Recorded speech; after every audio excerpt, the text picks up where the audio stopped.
Okay, and now we're going to move on to a presentation by Jim Dunbar, and his talk is entitled The Ascilla River, Older Than We Thought with Its Wealth of Untapped Information About the Pleistocene. And we have Jim here on stage right now, so I'm going to pass it over to him. I guess you could say what I'm going to talk about today is the use of technology in earth sciences and archaeology, and really focused on the Ascilla River. Okay. First, a little bit of a big picture. Florida wasn't the same thing as it is today. It was bigger, but there were environmental things going on that made the Southeast somewhat unusual. During the late glacial maximum and until the ice age ended, the Gulf Stream wasn't flowing as fast as it does today, and sometimes it appears to have stopped during those times called Heinrich events, where it may have actually been colder up north than the late glacial maximum. So there was a warm thermal enclave, and I won't go into that too much other than to say that at the last ice age there were more species of animals and more populations of them than anywhere else in North America, which included, as we heard, the neotropicals from South America and various other species. You wouldn't think this would be the case, and that red line down there is a little bit hard to see, but the white line is 27 degrees C or 80.6 degrees Fahrenheit from ocean cores taken from a number of places. The ocean temperature didn't really get chilled down in the southeast, and it's probably that sort of the heat sink of the Gulf of Mexico because it wasn't flowing as fast, and it could build up sort of that thermal sink down in the southeast. So we'll go to basically the Ascilla River and places around it. This is very easy to see. That's the Cody Scarp. And if you'll notice, that's right off of the Wasissa River. The Wasissa River's there. And anybody that's been around here and goes to the edge of the Cody Scarp, it just looks like they can see forever to the Gulf of Mexico. It's a beautiful spot, keeping in mind that Florida has no mountains. But anyway, everything south of the Cody Scarp is in the karst plain, limestone terrain that's been dissolved by rainwater for the eons. So in 1983, Dave Webb and I was lucky enough to be involved with that. We started the Ascilla River Research Project, and I think this was 1991, after finding things that were dating older than Clovis. A group of scientists got together and recommended that we do a stairway to the past. And as you can sort of see here, everything lined up, and I had that thing working. There. I mean, it's pretty much stratigraphic order that's undisturbed, which is highly unusual, and these are meters. So we had a deep stratigraphic column, 27 feet, whatever it was. And way down at the bottom, there were Unit 3 had things that were dating pre-Clovis, and among other things, mastodon tusk that had cut marks, well-preserved seeds of all types. These are the Cucurbita pepo gourd seeds, round gourds. that look like they came out of a Burpee seed catalog. What's not to like? You can radiocarbon those things until the pigs come home.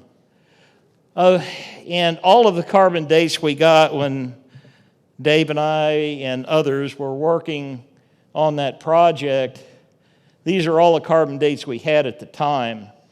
But it's amazing, the wider red areas aren't average dates, but the blue areas are dates that are statistically related, and they pull a tighter date because you can average them. And what you see, amazingly enough, we found a hiatus in the sedimentation there, and there, and it shows up in the radiocarbon dates, which almost never happens.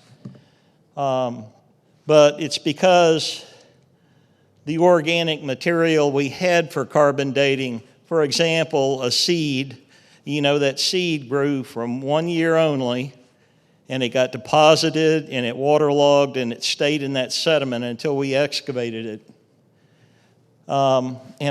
This is an old AutoCAD drawing from 1987, but it's sort of important because many people didn't believe in Page Latson at all. I'm talking about researchers. You got a pre-close, I bet you got it. Anyway, so Jesse Halligan, who's now at FSU, and Mike Waters came in for the Center of the First Americans, and in 2012 we did some excavations in this same area, and lo and behold, we recovered a horse tibia way the heck up here, and that is a post-Clovis date. And we don't know, we don't have a carbon date from up in there, but we have evidence of a horse that is younger Dryas age, and to my knowledge, that's the first time we found Pleistocene horse remains in such a young stratigraphic column. And I want to talk about extinctions. Bruce McFadden was alluding to this, Andy, and everybody else was, but there's this idea that it was a knife switch. Everything became extinct at the same time, and it wasn't like that. It's more like nature. It took place over time, and somewhere in there, I think that's the asterisk right there, marks the ET impact. And there's this theory, well, this extraterrestrial comet, whatever it was, came down, blew up, and made everything extinct. No, it didn't happen that way. Nature is a little bit more complex than that. But what is nice is that PT anomaly, where you can find it, is a stratigraphic marker that outdoes carbon dating. It's like 12,896 plus or minus 4 years. You can't beat that. But I'm shifting a little bit. This is Florida. This is the water budget. And the water budget, I think, is one of the important stories in Florida. This is Lake Jackson at one of the La Nina droughts. And so a proxy, I think, that says something about water tables, paleo water tables, can be found at Page Latson. Basically, this is a deep sinkhole. This is a deep sinkhole here, and if you go from there to there, you have a bench. When the water was higher, the river was flowing. When it was lower, you had non-flowing sediment. And we ended up finding fluvial sediments, still water sediments, and colluvial sediments. That's washed in sedimentation from the land. And depending on where you are in time, and this is like our stratigraphic profile shown sideways, but these are the sediment columns, and that dotted line is where water table was. Anything above that line, the water was flowing. Anything below that line, it wasn't flowing.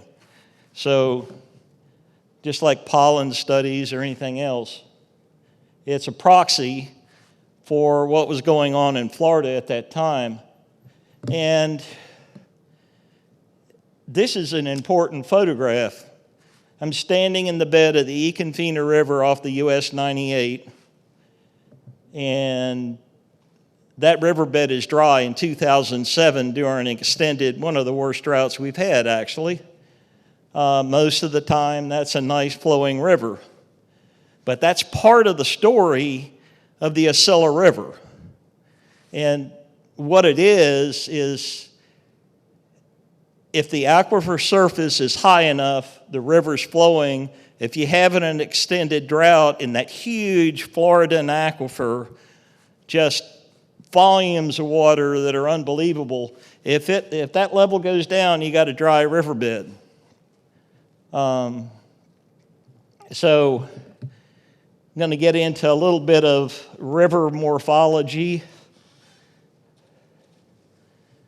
The Ascilla River through here is entrenched. It's a very old river system.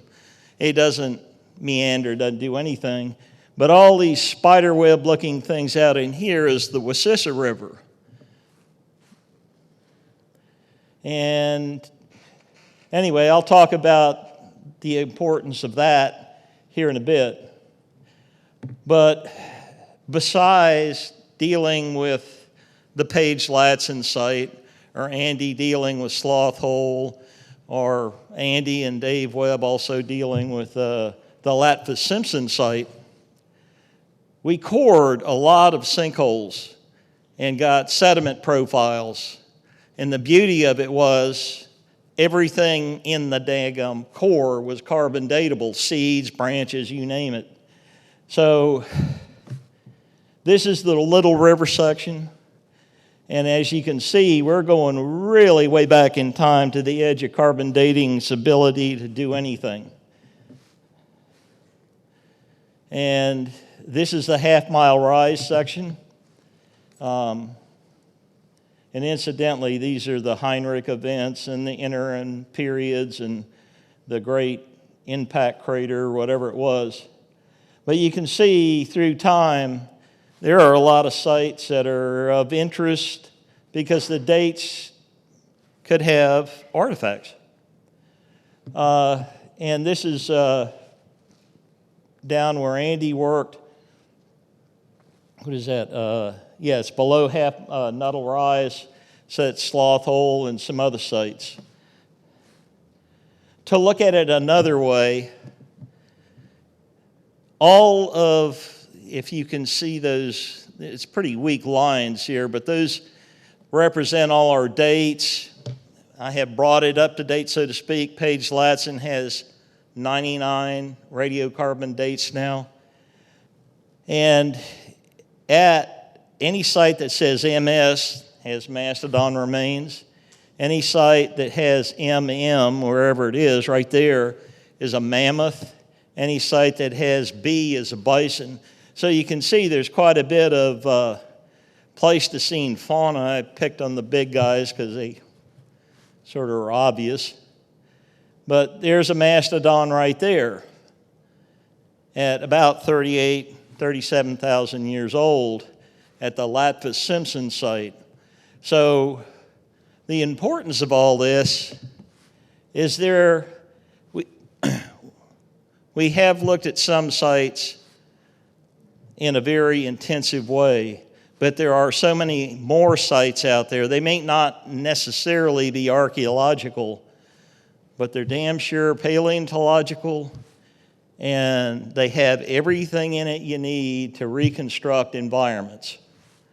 And that is an uncommon kind of thing. We're talking about from about 7,000 years ago to beyond the capabilities of radiocarbon dating at 45 to 50,000 years ago.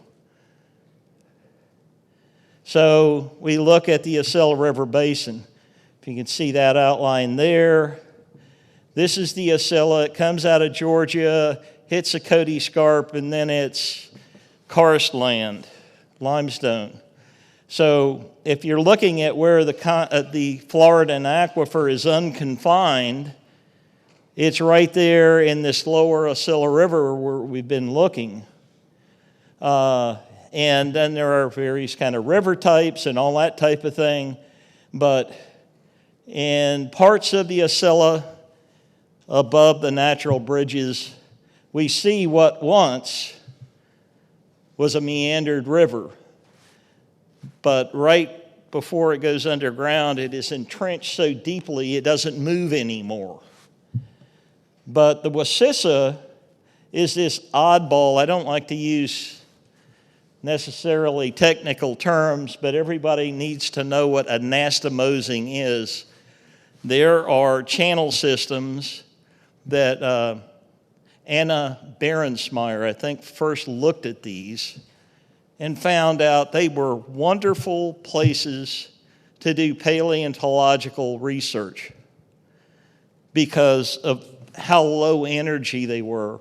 They are dominated by channel fill sediments. And this is distinctively, it probably is one of the best examples of an anastomosing river in the southeastern United States. They are very uncommon. And you can see, I mean, it's just like a spider web. It's slow-moving water. There are no high river banks except there's an Indian mound or something like that. And when the river floods, you probably got 1 mile of river on each side. It's a very unusual river. And it has channel fill sediments. And what I mean by that, a hurricane happens. It hits the Wassissa River. It knocks down a tree into a channel, and it sort of slows the water in that channel, but it just dribbles around it and keeps going. If you're lucky enough to, say, find an archaeological site where, say, Swanee people lived or something like that, and that river channel never opened up in that same area, you'll have a totally undisturbed site that's pretty damn significant. If you had a site that even if the river did come back in on it, it wouldn't matter because it's not blowing artifacts downstream, it's deflating them. And you still get a picture of what Ma, Pa, and the kids were doing if it was a Paleo-Indian campsite. So I call one of these Page Creek a mystery river. I didn't know it existed. This is a practical use of LIDAR, by the way. At land base, in this case, it's not bathymetric. But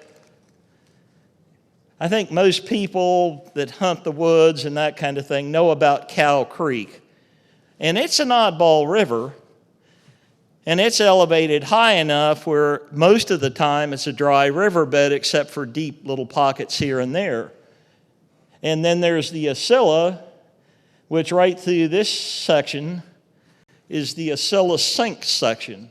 And if you see what looks to be a river channel right in this area, don't worry about it. It's most of the time dry. The river's flowing underground. And Page Lats and then the Little River section are down here. It's not mapped out. And then there's this Page Creek, which is sort of interesting. And the only place I could find anything about it, Page Creek appears to be, it originates here and comes down into this swamp and then disappears below ground. So we're in the karst country. It's sort of like the Ascilla Sinks. But here's the part, Page Creek is from there to there. But Page Creek is also from there to there to there to there to there. It's separate deals. And it is more highly elevated than over here and here. And I think it is a very ancient river that is mostly dry now, which makes research potential very interesting. Ascilla sinks. This is a LiDAR image, and you can clearly see some of the Ascilla sinks. Now that's the Wasissa River. My favorite word of the day, anastomosing. But if you look at this black line here and a black line there, that's the river. From there to there is the river. There's no uplands in the Wasissa. It's just low ground. Every one of these yellow outlined areas is an island. And say somewhere in here a tree falls across, well, it may flow this way one time, but it may go this way the next time because it's been blocked. And it doesn't really count a down cut at all. So the anastomosing rivers have all these doggone islands in them. It looks sort of something out of some crazy thing that went on, but it's a river channel. It's very low energy. So here we are today. The river's at 9 meters. This is at Blue Springs, by the way, on the Wasissa. And you take and drop that down to only 8.3 meters, and the river's not flowing anymore. It's just little isolated ponds, and Blue Springs is not going to be pumping water unless it can do it underground. And then back in the Pleistocene, we had intervals where the water just dropped out like a rock. And when you have that happen, there's no river, there's very few ponds. One would assume that if water drops down that far, it is bone dry. And maybe, okay, animals, let's talk about mammals for a second. If we were in the African Serengeti, there are obligated drinkers and non-obligated drinkers.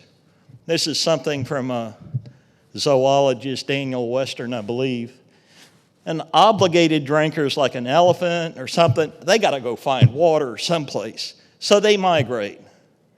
A non-obligated drinker are some of the smaller animals, but they can get sufficient moisture content out of the leaves they eat.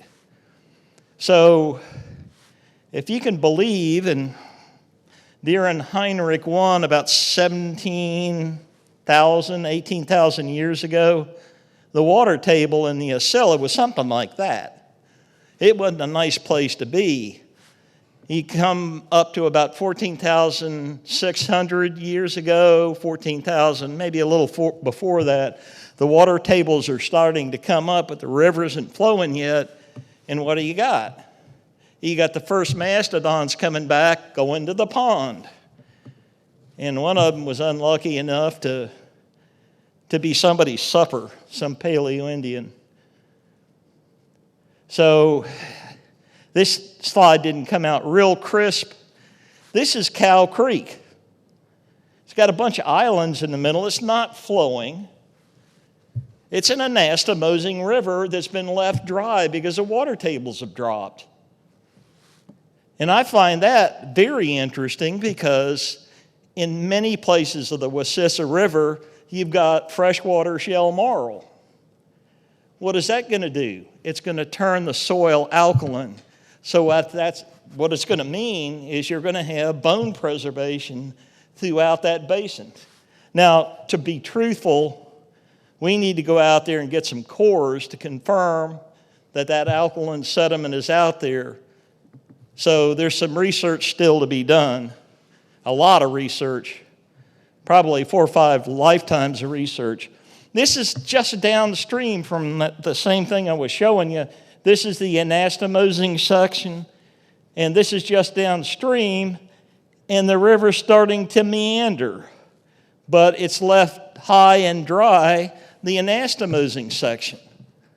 So that happened first, this happened second, and I guess after that the river dried up.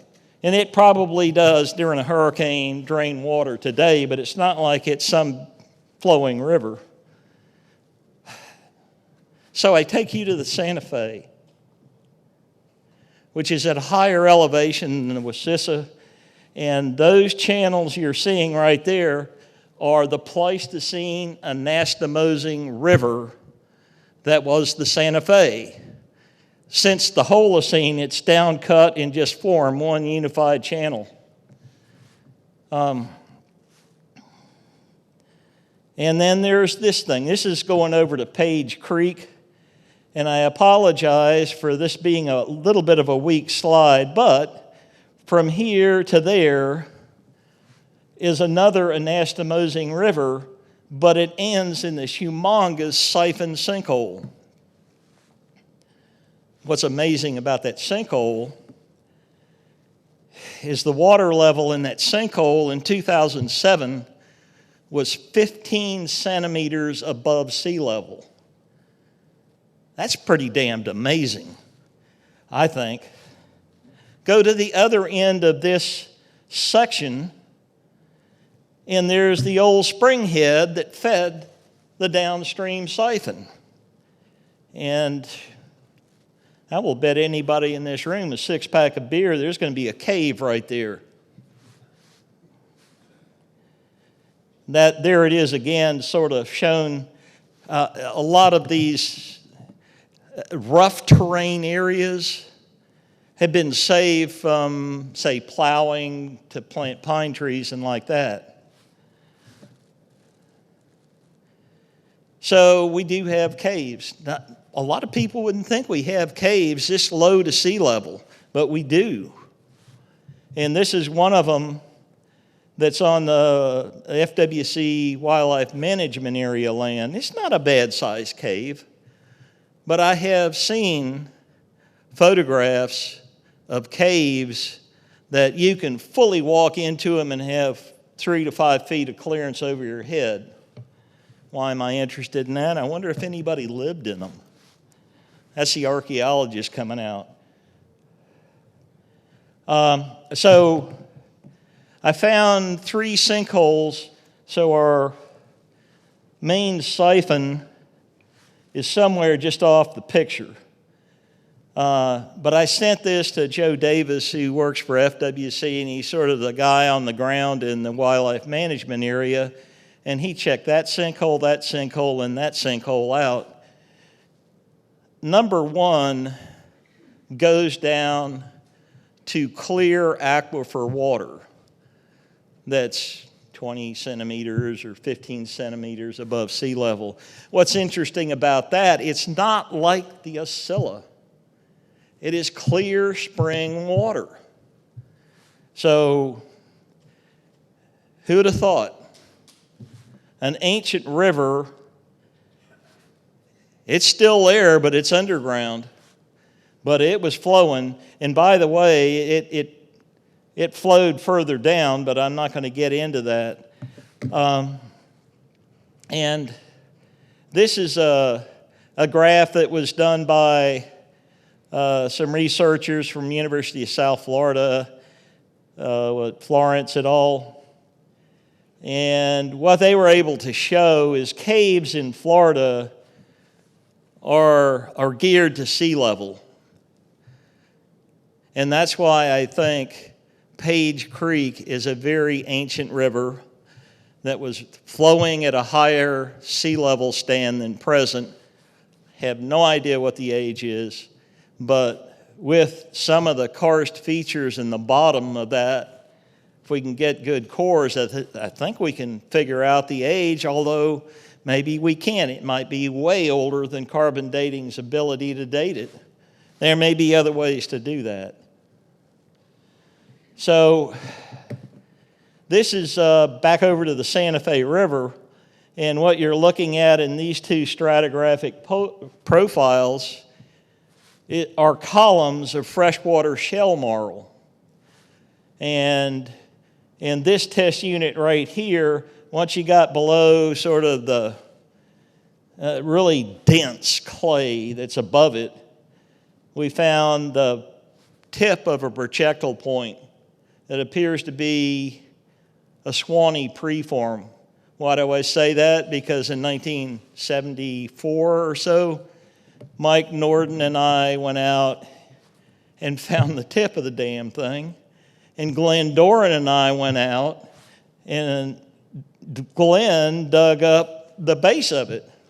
The one in the river was stained black and purple and all kinds of weird colors. The one from down in here was a light gray, and they fit back. And they were about 10 feet from each other. The guy was trying to make a point, probably said some Paleo-Indian curse word and threw the thing because he'd ruined it. So I've spent a good part of my lifetime doing research in this river. Andy spent, there's a lot of people that have dedicated their lives to, there's probably 200 or 300 years of research that can be done in this one spot. And God knows how far back in time it really extends. We need, especially the things that are beyond radiocarbon dating. But if you can find, in this one case at Latfa-Simpson, a 38,000-year-old cucurbita gourd seed that's 38,000 years old, how many times can you do that? I'm saying this thing, to me, the Ascilla is a very special place. And the research potential there is we just scratch the surface. But anyway, now, page 2, the rest of the story. Anyway, yeah. 2 minutes? Yeah, we're at time. Okay, I'm done. Thanks. Stick me with the fork, I'm done.